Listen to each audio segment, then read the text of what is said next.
মাথাভাঙ্গা শহর সংলগ্ন মন্দিরে চুরির ঘটনায় চাঞ্চল্য ছড়িয়ে পড়ল এলাকায়। মাথাভাঙ্গা শহরের 3 নম্বর ওয়ার্ডের থানাপাড়া এলাকায় চুরির ঘটনায় আতঙ্ক ছড়িয়ে পড়েছে। এদিন পরিবারের সদস্যরা ঘুম থেকে উঠে দেখেন ঠাকুর ঘরের তালা ভাঙা এবং তা দেখে চাঞ্চল্য ছড়িয়ে পড়ে। পরবর্তীতে ঠাকুর ঘরে গিয়ে দেখেন মূর্তির সোনার কিছু, ঠাকুরের অলংকার সহ পিতল এবং কাঁসার কিছু বাসনপত্র নেই। ওই বাড়িতে এর আগেও চুরির ঘটনা ঘটেছিল বলে জানা যায়।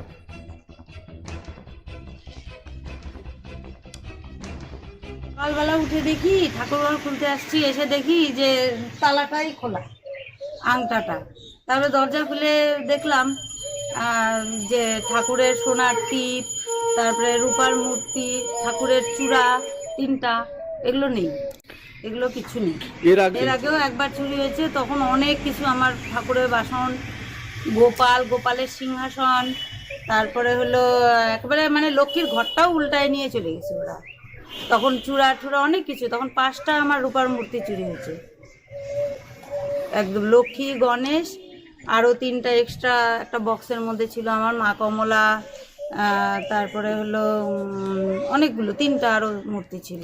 সেগুলো কিছু পাওয়া গেছে? না, সেগুলোর কোনো খবর পাইনি এখন পর্যন্ত। আবার চুরি হলো? আবার চুরি হলো। এর আগেরটা তো অভিযোগ দায়ের করছি, এটা তো এখনো যেতে পারিনি, সময় পাচ্ছি। তাহলে আমাকে ফোন করে জানালো, কাউন্সিলর হিসেবে আমাকে বললো। তা আমি ওদের বললাম যে চুরি যখন হয়েছে তা তোমরা একটু থানায় ডায়েরি করো। তারপরে দেখি আমি পুলিশের সাথে কথা বলি যে এইরকম চুরি মাথাভাঙায় ভীষণ হচ্ছে, এখন এটা তো থাকবাই। তবে চুরির ধরন দেখে মনে হলো এই সমস্ত ছোটোখাটো চুরি, অভাবের চোর, এগুলো সেরকম বড় কিছু চুরি না।